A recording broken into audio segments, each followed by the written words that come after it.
이 요약집에 저게 322페이지 가보시죠.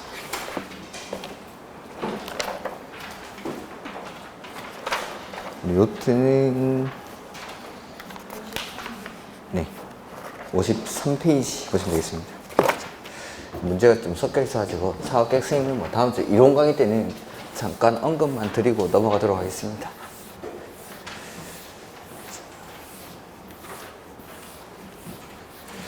보면 주택 건설 사업을 할 때 아까 등록이라는 게 나왔었죠. 사업 주체가 되려는 사람은 미리 국장에게 등록을 해야 됩니다. 등록의 요건은 연간 20호, 20세대, 1만 제곱미터 이상의 대지 조성 사업 이런 것들 할 때 등록을 하죠. 그 다음에 등록을 하고 나서 사업 계획 승인을 받아야 공사를 시작할 수가 있죠. 그 다음에 사업 계획 승인 받고 나서 공사에 착공할 때 얘는 착공 신고를 해줘야 되고, 그 다음에 공사가 완료되고 나서 건물을 사용하기 전에 뭐 받아야 되죠? 사용검사. 주택법에서는 사용검사. 사용검사. 건축법에서는 사용승인, 주택법에서는 사용검사. 이렇게. 자, 사업계획 승인은 크게 이제 제가 4가지 정도로 분류를 하는데, 첫 번째는 사업계획 승인의 대상입니다. 자, 원래 건물 건축할 때에는 건축 허가라는 걸 받아야 되는데, 이러한 것들은 사업계획 승인을 받으라 이 말이죠. 그래서 요거는 사업계획 승인 받는 거고, 요거 말고 나머지 건물들은 원칙적으로 건축 허가를 받는다 이런 뜻이죠. 그래서 원칙 한 번에 짓는 건물의 개수가 단독주택은 30호, 공동주택은 30세대, 대지 조성 사업은 1만 제곱미터 이상의 사업을 할 때 사업계획 승인을 받습니다. 이렇게. 그러니까 29개의 다세대 주택 이런 거 짓는다 라고 할 때는 그냥 건축 허가 받고 짓는 거죠. 근데 예외적으로 50호, 50세대부터 사업계획 승인을 받는 게 있다 이런 거죠. 그래서 55부터 사업계획 승인을 받는 게 첫 번째는 공공택지에 해당하는 공공사업으로 조성된 용지를 개별 필지로 구분하지 아니하고 일단의 토지로 공급받아 건설하는 단독주택, 그냥 단독주택 단지 이렇게 하는데, 그 문장을 좀 기억을 하셔야 됩니다. 공공택지에 해당하는, 아까 공공택지에 해당하는 공공사업들이 있었죠. 한 10가지 정도. 그런 것들로 조성된 용지를 개별 필지로 1번지, 2번지 이렇게 나눠가지고 공급받는 게 아니라 일단의 토지로 공급받아서 그 위에 건설하는 단독주택, 이런 것들은 50호부터 사업계획 승인을 받겠다. 그 다음에 두 번째는 한호, 이런 것들은 50호부터 사업계획 승인을 받고 50세대부터 사업계획 승인을 받는 게 도시형 생활주택 중에서 단지형 연립이나 단지형 다세대로서 세대별 주거지역 면적이 30제곱미터 이상이고 진입도로 폭이 6m 이상일 때. 이렇게. 그 다음에 두 번째는 셀프 방식으로 시행하는 주거환경 개선구역입니다. 주거환경 개선사업 셀프 방식으로 하는데, 요거 주거환경 개선사업은 달동네에서 하는 거죠. 달동네에서 자기들끼리 집 고치겠답니다. 어서 하라고 해야죠. 어서. 그러니까 49개까지는 허가받고 하고 50개부터 사업계획 승인받고 사업하라라는 거죠. 그 다음에 대지조성 사업은 1만 제곱미터 이상 일때부터 사업계획 승인을 받는다라는 거. 이게 사업계획 승인의 대상이죠. 사업계획 승인의 대상. 그 다음에 우리 책에는 지금 제외되는 경우, 저 뒤에 있는데요. 342페이지에 나와 있는데, 뒤에 가로 3번에 보면은 사업계획 승인 대상에서 제외라고 되어 있죠. 324페이지 뒤에. 다음에 어느 하나에 해당하는 경우에 대해서는 이를 사업계획 승인 대상에서 제외한다 라고 해서 1번에 국계법에 따른 도시지역 중 준주거지역이나 상업지역, 근데 유통상업지역은 제외하고 준주거지역이나 상업지역에서 300세대 미만의 주택과 주택 외 시설을 동일한 건축물로 건축하는 경우, 주상복합을 말합니다. 로서 해당 건축물 연면적에 대한 주택의 연면적 합계가 90% 미만일 때, 이런 것들은 사업계획 승인 대상에서 제외합니다. 그러니까 준주거지역의 상업지역과 같은 역세권, 1인 가구들이 많이 사는 곳이고 오피스 빌딩들이 밀집한 지역입니다. 낮에는 직장인들이 와가지고 출근하고 막 일하면서 사람들이 빡짝빡짝거리지만 밤이 되면은 주거지역으로 다 나가더라는 거죠. 그러면서 밤이 되면은 이 지역이 텅 비어버리는, 이런 것들을 도심 공동화 현상 이렇게 하죠.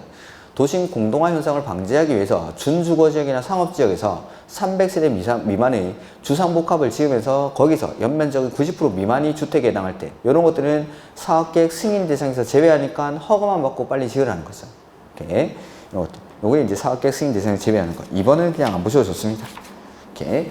그 다음에 2번에 두 번째는 사업계획 승인권자입니다. 누가 사업계획 승인을 하는지. 그래서 사업계획 승인권자가 원칙은 지자체장,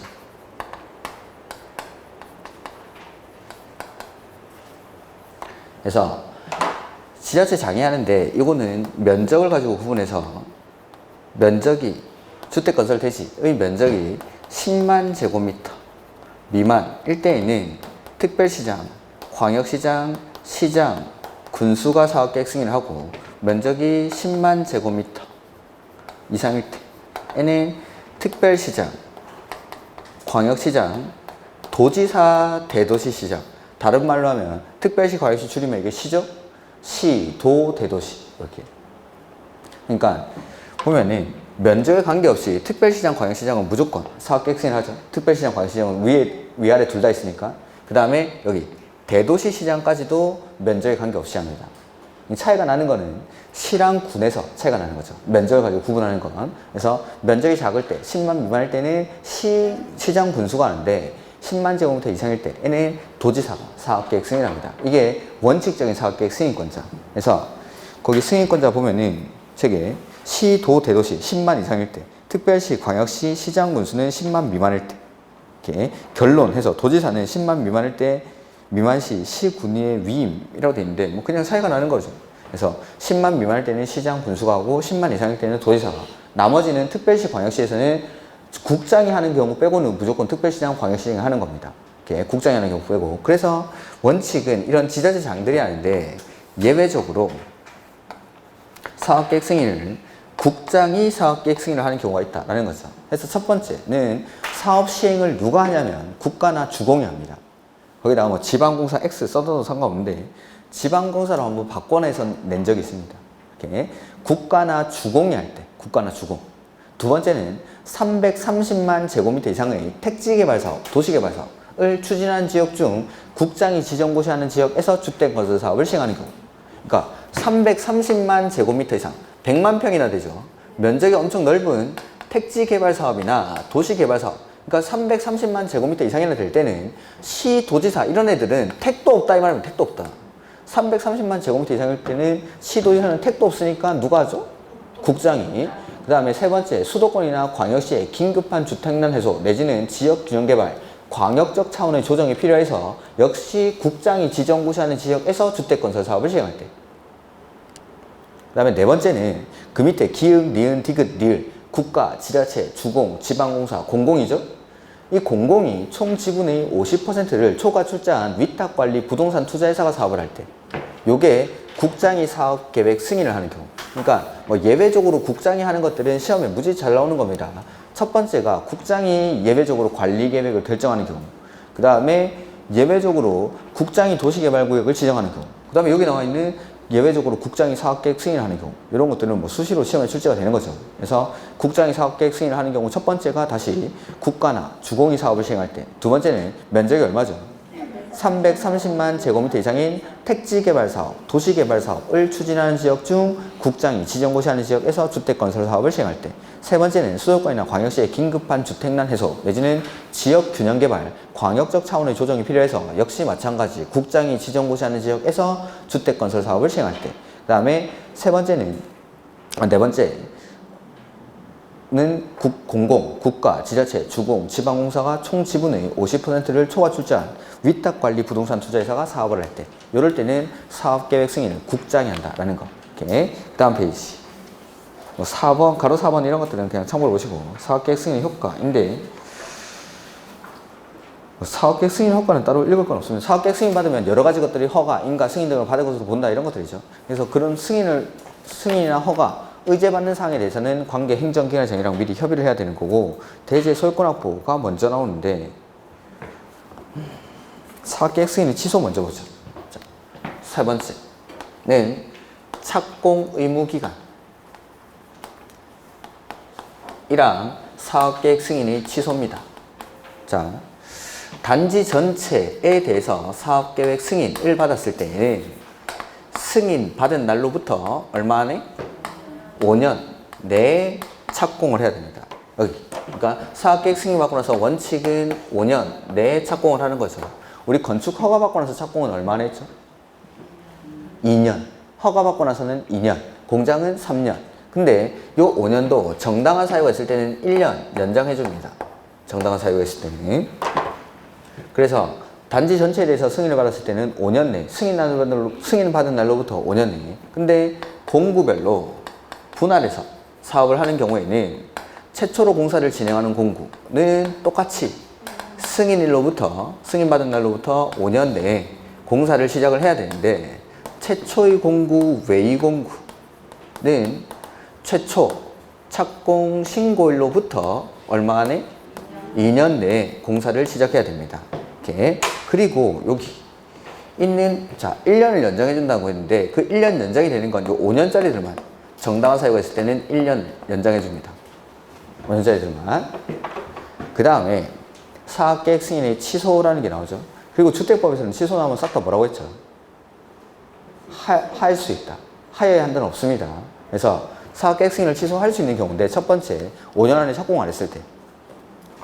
근데 최초의 공구 외의 공구는 착공을 안 한다 하더라도 취소할 수 없습니다. 그러니까 5년짜리들만 승인받은 날로부터 5년 안에 착공을 안 하면 사업계획 승인 취소할 수 있지만, 최초의 공구 외의 공구는 최초 착공 신고일로부터 2년 안에 착공을 안 한다 하더라도 이거는 취소할 수가 없습니다. 자, 우리 아까 공구에서 보면은 공구란 착공 신고랑 사용 검사를 별도로 수행할 수 있는 겁니다. 착공 신고랑 사용 검사를. 그러니까 여기 1공구, 2공구 이렇게 나눠서 사업을 하는 거죠. 자, 사업계획 승인을 1공구 따로, 2공구 따로 이렇게 받는 게 아닙니다. 사업계획 승인의 내용 안에, 사업계획 승인 안에 우리는 공구별로 나눠서 사업을 하겠습니다 라는 내용으로 사업계획 승인을 받는 거지, 승인은 하나로 받는 거죠. 근데 1공구는 승인받은 날로부터 5년 안에 착공을 했죠. 근데 최초의 공구, 외의 공구 이걸 승인일로부터 2년 안에 착공을 안 한다라고 해서 사업계획 승인 취소해버리면은 착공을 한 1공구도 같이 취소가 되는 겁니다. 그러니까 5년짜리들 이런 것들은 착공을 안 하면 사업계획 승인을 취소할 수 있지만, 최초의 공구, 외의 공구는 취소할 수 없다라는 거. 그 다음에 두 번째는 대지의 소유권을 상실했을 때. 그 다음에 세 번째는 공사 완료가 불가능할 때, 사업 주체의 부도나 파산으로. 이럴 때는 취소할 수 있다라는 거. 근데 2번, 3번 대지의 소유권을 상실했거나 내지는 공사 완료가 불가능할 때, 그 노트에 하나 써놓죠. 분양, 보증을 받은 경우. 분양 보증을 받은 경우. 여기 책이 없으니까 혹시? 거기 5번에 가로 1번에 보면은 가로 안에 있죠. 다음 2 또는 3. 그게 대지의 소유권을 상실했거나 공사 완료가 불가능할 때. 이럴 때 분양 보증이 된 사업은 제외. 그걸 분양 보증이 된 사업은 제외라고 노트에도 좀 써두시면 됩니다. 2번, 3번에만. 두 번째, 세 번째 사유만. 그러니까 착공을 안 했을 때는 사업계획 승인 취소할 수 있지만, 그거 대지의 소유권을 상실했거나 분양 공사 완료가 불가능할 때, 이럴 때에는 분양 보증이 된 사업은 취소를 할 수가 없습니다. 보증인이 잔여 공사를 마무리할 거니까. 요거는 요게 이제 착공 의무기간이랑 사업계획 승인의 취소.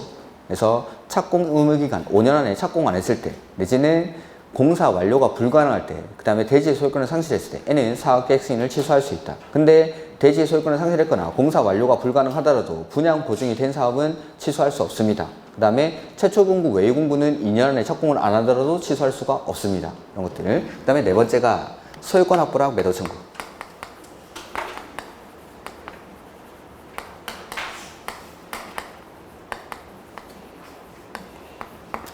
자, 사업계획 승인을 신청할 때 원칙은 소유권을 얼마나 확보해야 될까요? 100%. 허가 신청할 때도 확보하듯이 소유권을 100% 확보를 하는 게 원칙인데, 예외적으로 첫 번째, 지구 단위 계획 결정이 필요한 곳에서는 80% 이상의 권원. 근데 조합주택을 건설할 때에는 95% 이상의 소유권을 확보를 하고, 나머지 확보하지 못한 대지에 대해서 매도 청구가 인정이 될 때에는 사업계획 승인을 받을 수가 있습니다. 그 다음에 두 번째, 소유권은 확보하지 못했지만 권원을 확보했을 때. 그 다음에 세 번째는 국가, 지자체, 주공, 지방공사, 공공. 자, 소유권을 대신에 권원을 확보하면 사업계획 승인을 받을 수 있고, 세 번째, 공공. 국가, 지자체, 주공, 지방공사는 자, 사업계획 승인 받고 나서 착공할 때까지 기간이 지금 얼마 남았죠? 착공할 때까지 기간이 얼마 남았죠? 5년. 승인 받고 나서도 지금 5년이라는 기간이 남아있죠. 그러니까 이 안에 이 사람들은 소유권을 확보할 거라고 믿는 겁니다. 공공이니까. 그러니까 이제 사업계획승인을 내주는 거죠. 그 다음에 네 번째는 요거는 이제 노트에는 없는데 너무 당연한 거라서 리모델링 주택조합. 리모델링 주택조합은 소유자들의 동의를 받아서 사업을 합니다. 자, 아까 조합 설립 인가를 할 때는 3분의 2 이상의 동의를 받죠. 자, 이거는 인가 신청할 때의 동의 요건이고 나중에 리모델링은 허가를 받는데 허가 신청할 때에는 75% 이상이 동의를 해야 리모델링 허가를 받을 수 있습니다. 그거는 우리 노트에 바로 앞 페이지에 보면 정리가 되어 있습니다. 자, 75% 이상의 동의를 받아야 허가를 받을 수 있는데 그럼 나머지 25% 이거 빼놓고 102동 801호 빼놓고 나머지만 리모델링 하면 됩니까? 그런 거 안 되죠. 그러니까 이 25%한테 매도 청구를 하는 겁니다. 그래서 리모델링 주택조합이 리모델링 결의에 찬성하지 아니한 자에게 매도 청구를 했을 때 이럴 때도 아직 우리가 100%를 확보하지 못했죠. 그럴 때도 사업계획 승인을 받을 수 있다라는 거. 75% 이상만 동의를 해도. 그러면은 자 여기서 1번에 보면은 지구단위 계획 결정이 필요한 데서는 80% 이상의 권한을 확보하면 되고 조합은 95% 이상의 소유권을 확보해야 되죠. 근데 20%, 5% 이걸 해결하지 못하면 역시 착공에 못 들어가는 겁니다. 그걸 해결하기 위한 방법이 뭐죠? 매도 청구. 매수 청구가 아니라 매도 청구. 그래서 20%, 5% 이거를 해결해야 되는데 그게 이제 매도 청구라는 거죠. 자, 매도 청구할 때 우리가 배웠던 거 가격은 시가로. 그 다음에 매도 청구 소송을 하기 전에 소유자랑 얼마 이상 협의해야 되죠? 3개월 이상. 그건 똑같죠. 그 다음에 자 여기 주택법에서 매도 청구를 하는데 내가 가지고 있는 권한이 95% 이상입니다. 이럴 때는 모든 소유자에게 매도 청구가 가능합니다. 모든 소유자에게. 근데 내가 가지고 있는 권한이 80% 이상, 95% 미만일 때 이럴 때는 원주민을 제외하고 여기서 말하는 원주민이라는 게 지구단위 계획 구역 결정 고시일 10년 이전에 해당 대지에 대한 소유권을 취득해서 계속 소유하고 있는 사람 그 사람 빼고 나머지 사람들한테 매도 청구를 할 수 있습니다. 이렇게. 그래서 모든 소유자에게 하려면은 얼마를 확보해야 되죠? 95% 이상. 95% 이상. 그 다음에 이렇게 소유권을 확보하지 못한 대지 소유자 중에 낙가물어가 있는 거죠. 이렇게 소재 확인이 안 되는 애들은 일간신문에 2차례 이상 공고를 하고 30일 지났을 때는 매도 청구 대상이 되는 토지로 보고 그 다음에 감정가를 공탁하고 사업을 할 수 있죠. 이게 소유권 확보랑 매도 청구. 그래서 사업계획 승인은 일단 이렇게 크게 4가지 정도로 구분할 수 있습니다. 사업계획 승인의 대상, 그 다음에 두 번째는 사업계획 승인권자. 누가 사업계획 승인하는지. 주로 시험에 나오는 게 이거. 예외적으로 국장이 하는 경우. 국장이 하는 경우가 어떤 건지. 그 다음에 착공 의무기간이랑 사업계획 승인 취소. 원칙은 5년 안에 해야 되는데 최초 공고, 외의 공고는 최초 착공 신고일로부터 2년. 그 다음에 5년 안에 해야 되는 거 정당한 사유가 있을 때는 1년 연장해 줍니다. 근데 안 하면 사업계획 승인을 취소할 수 있다. 할 수 있다. 근데 최초 공고, 외의 공고는 착공 안 하더라도 취소할 수가 없죠. 그 다음에 대지의 소유권을 상실했거나 그 다음에 부도 파산 등으로 공사 완료가 불가능할 때도 사업계획 승인을 취소할 수 있지만 방금 말씀드린 대지의 소유권을 상실했거나 공사 완료가 불가능하더라도 분양 보증을 받은 사업은 취소할 수가 없습니다. 이렇게 보증인이 공사할 거니까. 그 다음에 마지막이 소유권 확보랑 매도 청구. 그래서 원칙은 소유권을 100% 확보해야 되지만 예외적으로 소유권을 100% 확보하지 않아도 사업계획 승인을 받을 수 있는 경우가 지구단위 계획 결정이 필요한 데서는 80% 이상의 권한, 그 다음에 조합이 조합주택 지을 때는 95% 이상의 소유권을 확보하고 나머지 확보하지 못한 대지에 대해서 매도 청구가 인정될 때, 그 다음에 권한을 확보했을 때 소유권 대신에, 그 다음에 공공, 국가, 지자체, 주공, 지방공사, 그 다음에 리모델링 주택조합이 리모델링 결의에 찬성하지 아니한 자에게 매도 청구를 했을 때 얘는 75%밖에 확보를 못했어도 사업계획 승인을 받을 수 있다라는 거죠. 이러한 경우. 이게 이제 사업계획 승인의 크게 4가지. 싹 다 시험 문제, 싹 다 시험 문제. 오케이. 그 다음에 나머지 책에 있는 것들은 됐습니다. 그 다음에 주택건설이 특례라는 게 나오는데 이건 뭐냐면 자 325페이지 우리 노트에는 그 바로 뒤에 있습니다. 55페이지랑 56페이지, 뭐 56페이지에 주로 이제 나와 있는 것들인데, 자, 국공유지를 매각하거나 임대하려고 합니다. 이거 원칙은 어떻게 할까요? 경쟁 입찰하겠죠. 비싸게 팔아야 되니까. 경쟁 입찰해야 됨에도 불구하고 일정한 사유가 있을 때, 그게 뭐냐면 국민주택 규모의 주택을 50% 이상 건설합니다. 내지는 조합이 조합주택을 짓는 거죠. 이런 사업을 하는 사업주체가 국공유지를 나한테 팔아주십시오 라고 하는 겁니다. 그러면은 이러한 사유가 있으니까 국민주택 규모의 주택을 50% 이상 건설하거나 조합주택 짓는 사람들이니까 이 사람들에게 우선적으로 매각을 하겠다라는 겁니다. 우선적으로. 56페이지 나와 있죠? 자, 근데 이 사람들이 만약에 이 사업을 안 하면 어떻게 할 거냐라는 거죠. 자, 우선적으로 매각하고 임대를 해줬는데 안 하면 매각한 건 환매해오고 임대계약은 취소할 수 있습니다. 얼마 안에 안 하면? 2년. 요게 국공유지 우선 매각, 임대에 관한 내용입니다. 예. 그 다음에 뒤에 보면은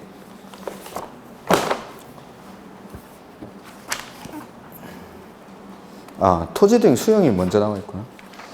그 주택법에서의 수용은 공공만 합니다. 국가, 지자체, 주공, 지방공사만. 이것도 56페이지 맨 밑에 있는 표에 나오는 겁니다. 3번에.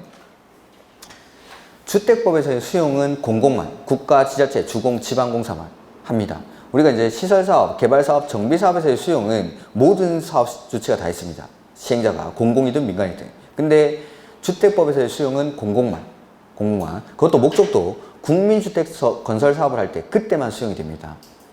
그리고 뭐 수용할 때 맨날 나오는 거 있죠. 무슨 법 준용하죠? 공치법. 근데 공치법 준용하는 특례가 2개 나와야겠죠? 사업 인정 고시의 특례는 사업을 할 수 있을 때라고 했죠. 실시나 착공 앞에 있는 거. 착공 앞에 지금 뭐 있죠? 사업 계획 승인인데 항상 사업 인정 고시는 실시나 착공 앞에 단계에서 사업 시행 사업 계획 승인일 때. 그다음에 재결 신청 기간은 모든 수용이 다 똑같죠? 사업 시행 기간 내에. 기억이 안 나십니까? 다음 주에 또 보죠. 자, 하나만 보여드리죠. 제가 혹시 국계법 할 때 프린트 하나 안 만들어드렸습니까? 안 만들어드리는 걸로. 그러면 15페이지, 12페이지 노트에.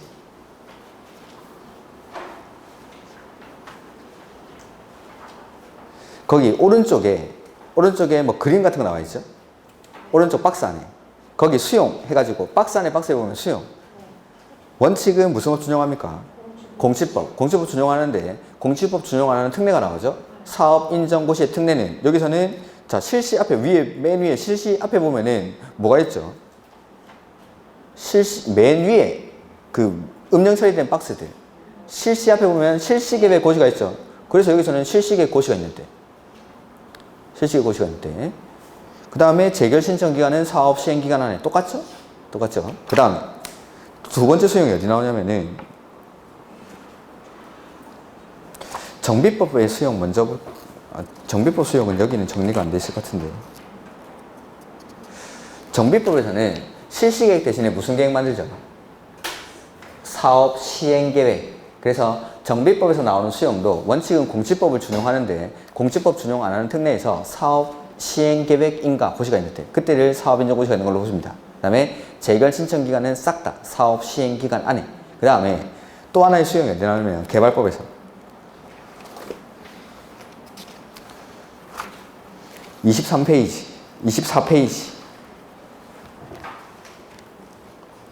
거기 수용 방식 나오죠? 24페이지. 그래서 그 수용 방식이 2번에 그 맨 위에 있는 2번에 원칙 무슨 법 준용합니까? 공치법. 근데 공치법 준용하는 특례가 또 나오죠? 사업 인정 고시 특례, 재결 신청 기간의 특례인데 이 개발법은 사업 인정 고시 특례가 좀 특이합니다. 언제? 세부 목록을 고시했을 때. 근데 재결 신청 기간은 또 똑같죠? 사업 시행 기간 안에. 이거 제가 한번 정리하겠습니다. 다음 주에 정리할 거고 이런 식으로. 그래서 그냥 요거는 뭐 다음 주에 수용을 한번 보도록 하고 국회법에서 이거 프린트를 안 나눠드렸구나. 요거는 수용은 다음 주에 한번 정리하도록 하고 326페이지 요약서에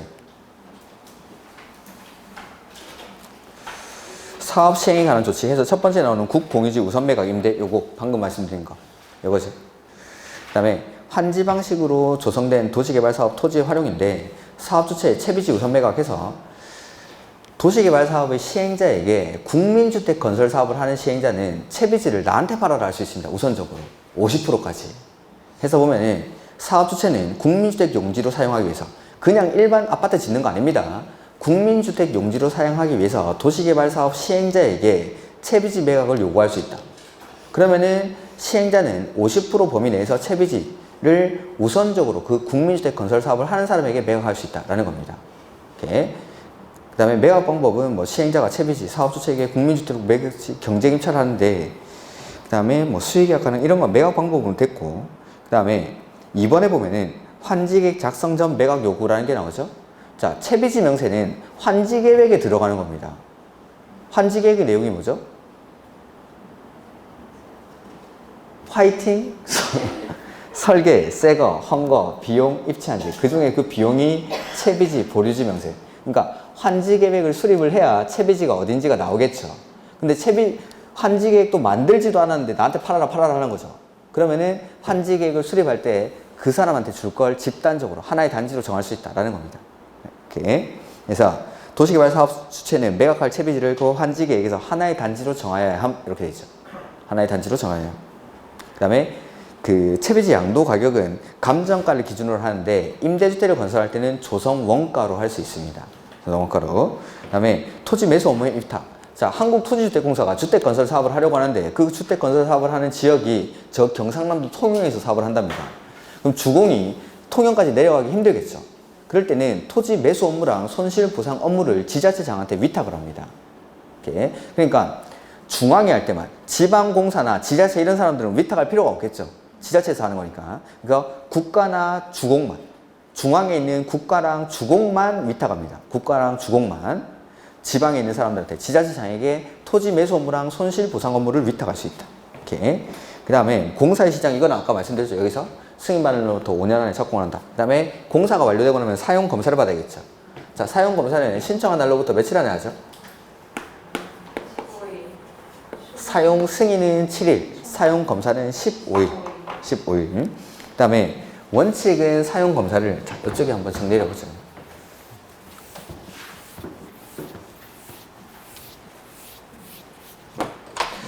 사용 검사는 원칙 시장, 군수, 구청장이 하는데 여기 사업계획 승인은 예외적으로 국장이 하는 경우가 있습니까? 국장이 사업계획 승인했을 때는 사용 검사도 국장이 합니다. 국장이.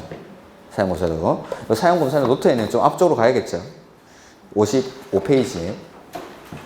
그래서 이 책이 순서가 좀 제가 수업하는 거랑 많이 달라가지고. 그래서 원칙은 시장, 군수, 구청장이 사용 검사를 하는데 국장이 사업계획 승인했을 때는 국장에게 사용 검사를 신청합니다. 이렇게. 그 다음에 보면은 다만 뭐 분할 시행의 경우에는 완공된 주택에 대해서 공구별로 사용 검사를 받을 수 있다. 아까 말했죠. 자, 공구라는 건 여기 착공 신고랑 사용 검사를 별도로 수행할 수 있습니다. 그러니까 착공할 때 공구별로 사업할 때는 따로 했죠. 최초 공구는 5년 안에, 최초 공구 외 공구는 최초 착공 신고로부터 2년 안에. 그 다음에 사용 검사도 공사 시작을 따로 했으니까 공사 완료도 따로 되는 겁니다. 이럴 때는 공구별로 사용 검사를 받을 수가 있다라는 거. 이렇게. 그게 이제 공구별로 사용 검사를 받을 수 있고 라고 돼 있고, 사업계획 승인 조건의 거기 미이행 동그라미 미이행. 미이행이니까 조건을 이행하지 아니한 경우죠. 이행을 하지 않았을 때는 동별로 사용 검사를 받을 수 있다.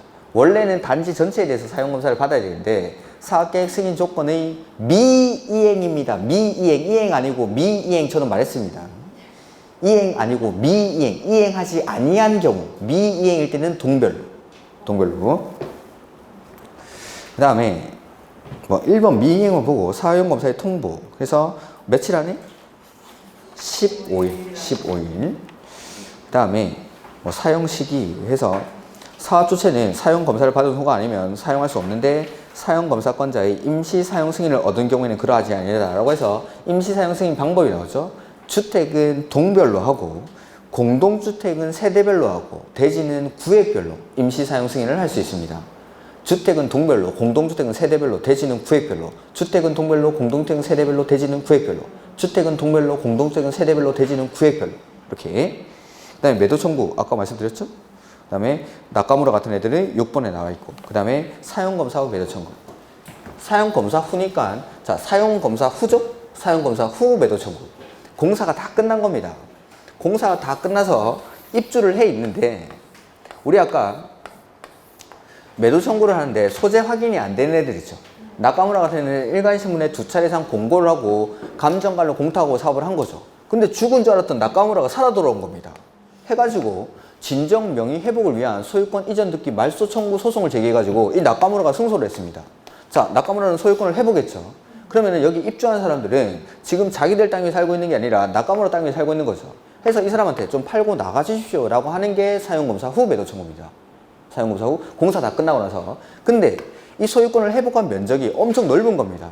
그러면은 이 입주자들이 넓은 면적에 대해서 소유권을 회복한 사람한테 좀 나가주십시오 라고 하면 이 나카무라가 뭐라고 할까요?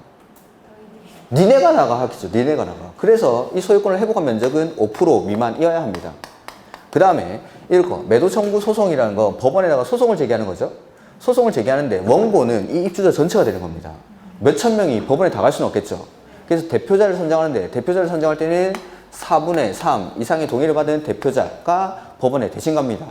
그럼 이 대표자가 받은 판결의 효력은 대표자한테만 미쳐야 될까요? 아니면 소유자 전체에 미쳐야 될까요? 전체. 이런 것들. 그리고 이 매도 청구의 의사표시는 이 사람이 소유권 회복을 한 날로부터 2년 내에 이 사람에게 송달되어야 한다라는 내용이 거기 아마 다 적혀 있을 겁니다. 이게 답니다. 예. 그리고 뭐 매도 청구할 때 항상 시가로 하는 거죠. 이것도 시가로. 예.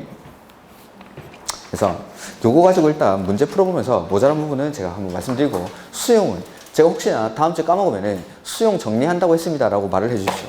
수용을 한번 정리를 해드리겠습니다. 그래서 484페이지의 3번 문제 한번 보면은 주택법령상 사업주체가 50세대의 주택과 주택 외시설을 동일한 건축물로 건축하는 계획 및 임대주택 건설 공급에 관한 사항을 포함한 사업계획 승인신청서를 제출하는 경우에 관한 설명으로 옳은 것. 자, 사업계획 승인권자는 국계법에 따른 건폐율 및 용적률을 완화하여 적용할 수 있다. 그래서 건폐율은 완화 대상이 없다. 이거는 임대주택 건설에 관한 내용인데 용적률을 좀 완화해 주는 거 딱 시험에 한 번 29회 때 딱 한 번 나온 적이 있는 내용입니다. 그러니까 요약사에는 없는데 29회 때 시험에 딱 한 번 나왔는데 뭐냐면은 주택과 주택 외시설을 동일한 건축물로 건축하는 경우로서 이걸 임대주택을 여기다 건설하는 거죠. 그러면은 용적률을 요만큼 완화를 해줍니다. 그럼 완화받은 용적률에다가 임대주택을 짓는 거죠.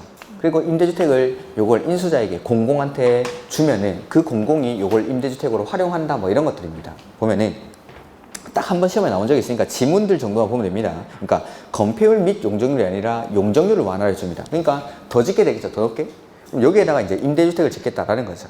그래서 이번 사업계획 승인권자가 임대주택 건설을 이유로 용적률을 완화하는 경우에는 사업주체는 완화된 용적률이 70%가 아니라 이거는 30% 이상 60% 이하의 범위에서 조례로 정합니다. 60%에 해당하는 면적이라고 했는데 30% 정확하게 말하면 30% 이상 60% 이하입니다. 해설에는.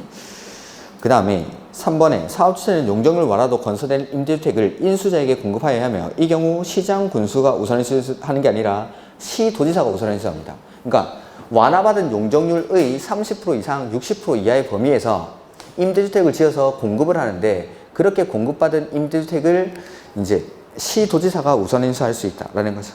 그 다음에 사업주체가 임대주택을 인수자에게 공급하는 경우 임대주택의 부속 토지는 기부채납한 것으로 봅니다. 그러니까 원래는 못 짓는 건데 용적률을 완화받는 바람에 짓게 된 거니까 요 건축비는 주겠지만 부속 토지는 기부채납한 것으로 본다는 거죠. 그 다음에 5번에 인수자에게 공급하는 임대주택의 선정은 주택조합이 사업주체인 경우 조합원에게 공급하고 남은 주택을 대상으로 공개 추첨의 방법에 의한다. 이게 정답입니다. 그러니까 아파트를 지었는데 짓고 나서 임대주택으로 인수자에게 공급할 주택을 선정을 하는 거죠. 그럴 때는 조합원들에게 주고 남은 주택 전부를 대상으로 공개 추첨합니다. 왜냐하면은 뽑아서 달라고 하면은 나쁜 동 나쁜 호수만 뽑아서 줄 거니까 추첨하는 방법으로 선정을 하겠다라는 거죠. 임대주택으로 공급할 주택을. 이렇게. 근데 대신에 당연히 조합원들에게 주고 남은 주택을 대상으로 이거 선정을 하는 겁니다. 모든 주택을 대상으로. 그 다음에 485페이지. 이거는 그냥 29회 때 딱 한 번 나온 문제니까 지문들 어디가 틀렸는지 그것만 한번 보시기 바랍니다. 그래서 용적률을 완화를 해가지고 거기에다가 임대주택을 지어서 공공한테 공급을 합니다. 그러면 그걸 받은 공공은 그걸 역시 이제 공공 임대주택으로 활용을 하는 거죠. 이렇게. 그 다음에 4번. 지역주택조합 설립 인가를 받으려는 자는 해당 주택 건설 대지의 설립 인가를 받을 때는 권한은 80% 이상. 소유권은 15% 이상. 옛날 문제라서 지금 소유권은 안 나와 있는데 권원 80%, 소유권 15% 모두 확보해야 됩니다. 그 다음에 탈퇴한 조합원은 조합 규약으로 정하는 바에 따라 부담한 비용의 환급을 청구할 수 있죠. 제명된 조합원은 됩니다. 제명된 조합원도. 그 다음에 주택조합은 주택건설 예정 세대수의 50% 이상으로 하는데 최소 20명. 그 다음에 지역주택조합은 그 구성원을 위해서 건설한 주택을 그 조합원에게 우선 공급할 수 있다. 네, 그렇게 하려고 사업을 하는 겁니다. 조합원에게 우선 공급하기 위해서. 그 다음에 5번. 조합원의 공개 모집 이후 조합원의 사망, 자격상실, 탈퇴 등으로 인한 결혼을 충원하거나 미달된 조합원을 재모집하는 경우에는 신고하지 아니하고 선착순의 방법으로 모집할 수 있다. 자, 조합원을 모집할 때는 원칙은 신고하고 공개 모집. 신고하고 공개 모집하는데 충원하거나 재모집할 때는 신고하지 아니하고 선착순의 방법으로 모집할 수 있다. 원칙은 신고하고 공개 모집, 예외적으로 선착순. 그리고 조합원을 모집하려고 할 때는 아까 권원을 얼마 이상 확보해야 되죠? 50% 이상. 모집할 때는 권원 50%. 그 다음에 아까 인가받을 때는 권원은 80%, 소유권을 15%. 인가받을 때는 권원 80%, 소유권 15%. 그 다음에 모집할 때는 권원 50%. 그 다음에 지역주택조합에 관한 설명으로 옳은 것. 조합 설립에 동의한 조합원은 조합 설립 인가 후에 자신의 의사에 의해서 조합을 탈퇴할 수 있죠. 조합에다가 탈퇴 의사를 알리고 탈퇴할 수 있습니다. 그 다음에 총회 의결로 제명된 조합원은 조합의 자신이 부담한 비용의 환급을 청구할 수 있습니다. 탈퇴한 조합원은 비용의 환급을 청구할 수 있고 그때 제명된 조합원도 환급을 청구할 수 있습니다. 3번 조합 임원의 선임을 의결하는 총회의 경우 20% 이상이 직접 출석해야 한다. 이게 정답. 우리가 이제 정비법에서도 10%가 출석해야 되는데 20%가 출석해야 되는 게 있었으면 주택법에도 그런 게 있습니다. 근데 좀 중요한 거겠죠. 그래서 조합의 해산이라든지 조합 임원의 선출, 뭐 규약의 작성 이런 것들에 대해서는 20%가 출석을 해야 됩니다. 이런 것들은 좀 내용이 많아가지고 요약서에는 그냥 빼버리는 겁니다. 그 다음에 4번에 조합원을 공개 모집한 이후 조합원의 자격 상실로 인한 결혼을 충원하려면 충원할 때에는 선착순. 신고하지 않고 선착순. 처음에 모집할 때는 신고하고 공개 모집하지만 충원하거나 재모집할 때는 선착순. 그 다음에 조합 임원이 금고 이상의 실형을 수사받아 당연 퇴직하면 그가 퇴직 전에 관련 행위는 효력을 잃지 않겠죠. 이것들. 그 다음에 지역주택조합이 설립 인가를 받은 후 조합원을 신규로 가입하게 할 수 있는 경우와 결혼의 범위에서 충원할 수 있는 경우 중 어느 하나에도 해당하지 않는 것. 자, 충원하거나 재모집할 수 있는 사유가 아까 첫 번째는 추가 모집 승인을 받았을 때. 추가 모집 승인. 그 다음에 그게 이제 해설해보면 1번이죠. 주택건설 예정 세대수를 초과하지 않는 범위 안에서 추가 모집 승인을 받았을 때. 해설에. 그 다음에 신규로 가입하게 할 수 있는 경우가 조합원의 사망. 그 다음에 사업계획 승인 이후 판결, 뭐 양도, 상속 등으로 변경됐을, 증여 등으로 변경됐을 때. 그 다음에 조합원의 탈퇴. 그 다음에 자격 상실. 무자격적으로 판명됐을 때. 그 다음에 주택건설 예정 세대수의 변경으로 인해서 조합원의 수가 주택건설 예정 세대수의 50% 미만일 때. 이럴 때에는 충원하거나 재모집할 수 있다라고 했었죠. 요거에 해당하지 않는 걸 찾는 겁니다. 보면 1번 사망 맞죠? 그 다음에 자격 상실 2번에. 그 다음에 예정 세대수를 초과하지 않는 범위 안에서 추가 모집 승인을 받았을 때. 맞죠? 그 다음에 조합원의 탈퇴 등으로 예정 세대수의 60%? 50% 미만이 됐을 때만 탈퇴했을 때. 자, 탈퇴랑 주택건설 예정 세대수의 변경인 경우에는 주택건설 예정 세대수의 50% 미만이 됐을 때만 충원이 가능합니다. 그러니까 탈퇴하더라도 50% 이상이면은 충원을 할 수가 없죠. 오케이. 그래서 4번이 정답이고 5번에 주택건설 예정 세대수가 변경이 돼서 주택건설 예정 세대수의 40%가 되면은 50% 미만이니까 충원할 수 있겠죠. 그 다음에 7번에 사업계획 승인 등에 관한 설명으로 옳은 것. 대지 조성 사업계획 승인을 받으려는 자는 사업계획 승인 신청서에 조성한 대지의 공급계획서를 첨부해서 사업계획 승인권자에게 제출해야 한다. 이런 것들은 그냥 뭐 대지 조성 사업계획 승인을 받으려는 자는 사업계획 승인 신청서에 조성한 대지의 공급 계획서를 첨부한다라는 내용인데 그냥 그대로 그냥 한번 읽어만 되십시오. 그래서 사업계획 승인의 내용 안에는 조성한 대지를 어떻게 공급할 것인지에 관한 내용이 포함되어야 된다라는 거죠. 그 다음에 니은에 등록사업자는 동일한 규모의 주택을 대량으로 건설하는 경우에는 시도지사가 아니라 국장에게 주택의 형별, 표본 설계 도서를 작성해서 제출하여 승인받을 수 있다. 그러니까 내가 32평짜리를 대량으로 건설해서 공급을 하겠다라는 거죠. 그럼 내가 짓는 32평짜리의 표본 설계도서 요거를 작성을 해가지고 국장에게 승인을 받을 수 있다라는 겁니다. 그 다음에 디귿. 지방공사가 사업 주체인 경우 건축물의 설계와 용도별 위치를 변경하지 아니하는 범위에서 건축물의 배치 조정은 사업계획 변경 승인을 받지 않아도 된다. 경미한 사항이다 라는 뜻이겠죠. 그러니까 건축물의 설계와 용도별 위치를 변경하지 아니하는 범위에서 건축물의 배치 조정, 건축물의 배치를 약간 조정을 트는 거죠. 이런 것들은 경미한 사항이기 때문에 따로 승인을 요하지 않는다라는 겁니다. 그러니까 디귿 같은 것들은 기출 지문이니까 아 이런 게 경미한 거구나 한번 읽어두는 겁니다. 오케이. 그 다음에 8번에 사업계획 승인 틀린 것. 주거전용 단독주택인 건축법령상 한옥은 50세대, 50호 단독주택이니까 한옥 맞고, 주택 건설 사업을 시행하려는 자는 전체 세대수가 얼마 이상일 때 공구별로 사업을 할 수 있죠? 전체는 600세대 이상일 때, 전체는. 그 다음에 사업 주체는 공사 착수 기간이 연장되지 않는 한 승인받은 날로부터, 자, 승인받은 날로부터 얼마 안에? 5년 안에 착공을 해야겠죠? 연장되지 않으면. 그 다음에 사업계획 승인권자는 승인 신청을 받았을 때에는 정당한 사유가 없으면 신청받은 날부터 60일 안에 승인 여부를 통보해야 한다. 이런 것들은 한번 읽어두시고, 네. 승인 신청하면은 60일 안에 승인 여부를 통보해 줍니다. 그 다음에 5번 사업계획 승인 조건으로 부과된 사항을 이행함에 따라 공사 착수가 지연되는 경우, 자, 사업계획 승인 조건으로 부과된 사항을 이행함에 따라서 어쩔 수 없이 착공기간이 연장이 되는 거죠. 이럴 때는 정당한 사유가 있기 때문에 이 기간을 정당한 사유가 있을 때는 얼마 연장해주죠? 1년 연장. 그러니까 아까 보면 위에 사업계획 승인 조건으로 부과된 사항을 이행, 요게 정당한 사유가 있다라는 뜻입니다. 이럴 때는 착공 의무기간을 1년 연장해줍니다. 1년. 그 다음에 9번에 자, 정당한 사유가 있을 때는 1년을 연장해준다라고 했죠? 그 정당한 사유를 물어보는 겁니다. 그래서 요거는 해설을 좀 볼까요? 참고해. 해설에 문화재청장이 매장 문화재 발굴 허가를 받은 경우, 그 다음에 대지 소유, 요거의 문제 시험에 나왔던 건데 해당 사업 시행지에 대한 소유권 분쟁으로 인해서 공사 착수가 지연되는 경우, 근데 가로 안에 비추 소송 절차가 진행되는 경우만 해당. 그러니까 소송 절차 외의 절차로 인한 분쟁으로 이게 지연이 된다라고 해서 그거는 연장해주지 않습니다. 소송 절차로 인해서 지연될 때, 그럴 때만 얼마를 연장해준다는 거죠? 1년. 그 다음에 우리가 앞에 문제에서 봤던 게 뭐냐면 그 다음 거 사업계획 승인 조건으로 부과된 사항을 이행함에 따라 착수가 지연될 때, 요것도 정당한 사유가 있는 경우. 그러니까 두 번째, 세 번째 요게 시험에 나왔던 겁니다. 두 번째, 세 번째. 그 다음에 나머지는 뭐 불가항력적으로, 그 다음에 공공택지 개발 조성을 위한 계획에 포함된 기반시설 설치의 지연으로 공사 착수가 지연될 때, 이런 것들. 그 다음에 해당 지역의 미분양 주택 등 증가 등으로 사업성 악화가 될 우려가 있어 주택 건설 경기가 침체되는 등 공사 착수가 하지 못할 부득이한 사정이 있다고 사업계획 승인권자가 인정하는 경우, 요거에 정당한 사유가 있다라는 겁니다. 이럴 때는 얼마를 연장해 주죠? 1년.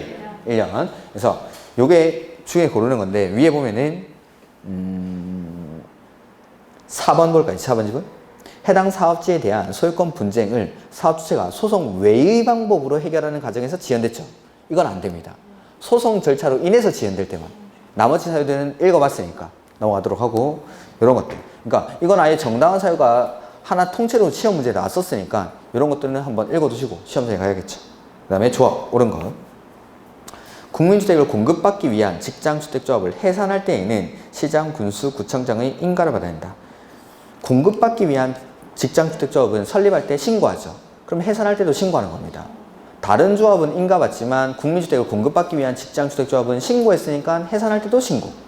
이렇게 공급받기 위한 직장주택조합이니까. 그 다음에 이번에 지역주택조합은 임대주택으로 건설 공급하여야 하는 세대수를 포함하고 오는 게 아니라 제외하고 주택건설 예정 세대수의 50% 이상. 자, 주택건설 예정 세대수가 내가 1000세대 짓겠다라고 하는 거죠. 근데 이 중에 임대주택이 200세대입니다. 그러면 200세대 빼고 800세대의 50% 이상. 3분의 1도 아니고 뒤에 것도 틀렸어. 50% 이상. 임대주택도 제외해야 되고. 그 다음에 3번 리모델링 주택조합의 경우 공동주택의 소유권이 수인의 공유에 속할 때는 수인 모두가 아니라 공유일 때는 무조건 한 명이었어. 한 명. 오케이. 그 그다음에 지역주택조합 설립 인가 후 조합원이 사망하였더라도 조합원의 수가 주택건설 예정 세대수의 50% 이상을 유지하고 있다면 조합원을 총할 수 있습니다. 사망은 관계없습니다. 사망은 무조건 상속인으로 바로 교체를 합니다. 이렇게. 그다음에 지역주택조합이 설립 인가를 받은 후에 조합원을 추가 모집하는 경우에는 변경 인가를 받아야 한다라는 건데 그렇습니다. 이렇게. 조합원을 추가 모집할 때 변경 인가를 받고. 그다음에 등록에 관한 문제가 이제 또 여기 나오는데, 자, 등록은 연간 단독주택은 20호, 등록은 20호, 그 다음에 공동주택은 20세대, 대지조성사업은 1만 제곱미터 이상. 등록의 요건은 연간 20호, 20세대, 1만 제곱미터 이상. 근데 도생의 경우에는 공동주택일 때 30세대. 이렇게. 그 다음에 주택건설사업자 등에 관한 설명으로 옳은 것. 한국토지주택공사가 연간 10만 제곱미터 이상의 대지조성사업을 시행하려고 할 때에는 등록을 합니까? 하지 않습니까? 국가지자체, 주공, 지방공사, 공익법인 이런 사람들은 등록을 하지 않습니다. 그 다음에 조합이나 고용자의 경우에는 등록사업자랑 사업을 같이 할 때 등록을 하지 않는다라는 거. 그래서 등록을 하지 않고 니은, 세대수를 증가하는 리모델링 주택조합이 그 구성원의 주택을 건설하는 경우 등록사업자와, 자, 조합은 등록사업자와 사업을 공동으로 할 수 있다. 근데 거기서 제외되는 게 세대수를 증가하지 아니하는 리모델링 주택조합은 제외. 그러니까 여기는 세대수가 증가하는 리모델링 주택조합이니까 등록사업자랑 사업을 같이 할 수 있습니다. 같이 할 수 없는 조합은 세대수가 증가하지 아니하는 리모델링 주택조합. 디귿, 주택건설공사를 시공할 수 있는 등록사업자가 최근 3년간 300세대 이상의 공동주택을 건설한 실적이 있는 경우에는 7층인 주택을 건설할 수 있다. 네, 그렇습니다. 이거는 옳은 것인데, 원래는 이것도 이제 요약서에 안 나온 내용인데, 아까 등록사업자 있었죠? 등록을 해야 되는 사람이 법인이랑 개인인데, 이 등록사업자가 직접 시공을 하기 위한 요건입니다. 직접 시공까지 하기 위한 요건. 등록사업자가 직접 시공을 할 때 얘는 원칙은 5개층 이하의 주택만 지을 수 있습니다. 원칙은. 근데 최근 3년간 300세대 이상의 건설 실적이 있는 사람은 6개층 이상의 아파트를 건축할 수가 있습니다. 이렇게 아파트를. 이거는 지금 요약서에 지금 안 나와 있어가지고 뭐라 말씀드리기가 힘든데, 제가 이거는 아마 9~10월달 문제풀이 할 때 요걸 통째로 문제로 하나 넣어 놓을 겁니다. 그래서 그 문제 풀 때 제가 한번 설명을 드릴 건데, 등록사업자가 직접 시공까지 하기 위해서는 일정한 요건을 갖춰야 됩니다. 자본금은 5억, 개인은 자산평가액이 10억 이상이고, 그 다음에 최근 5년간 연평균 건설 실적이 100호 이상이어야 되고, 이런 요건들이 있습니다.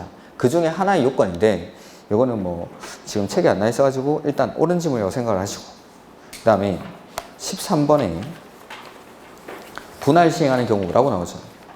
이게 이거 한꺼번에 다 하니까 문제가 되게 많은데, 제가 그러면은 일단은 13번부터 사업계획 승인은 다음 주에 제가 간략하게 다시 설명드리고, 지금 뭐 멍하신 것 같으니까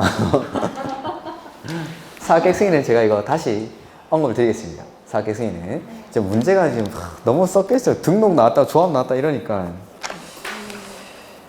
일단은 자, 그러면은 사업계획 승인은 다음 주에 간단하게 언급드리고, 시공자 요건이랑 수용은 다음 주에 제가 한번 정리를 하겠습니다. 하고 나서 공급 보고 문제 풀겠습니다. 아마 뭐 농지법은 스스로 풀어보시면 됩니다. 이거는 농지법은 전에 강의해 놓은 거 있으니까 그거 보고 풀다가 모르는 거 있으면 질문하시고. 이렇게. 자, 오늘 수고 많으셨고 다음 주에 뵙도록 하겠습니다. 수고하셨습니다.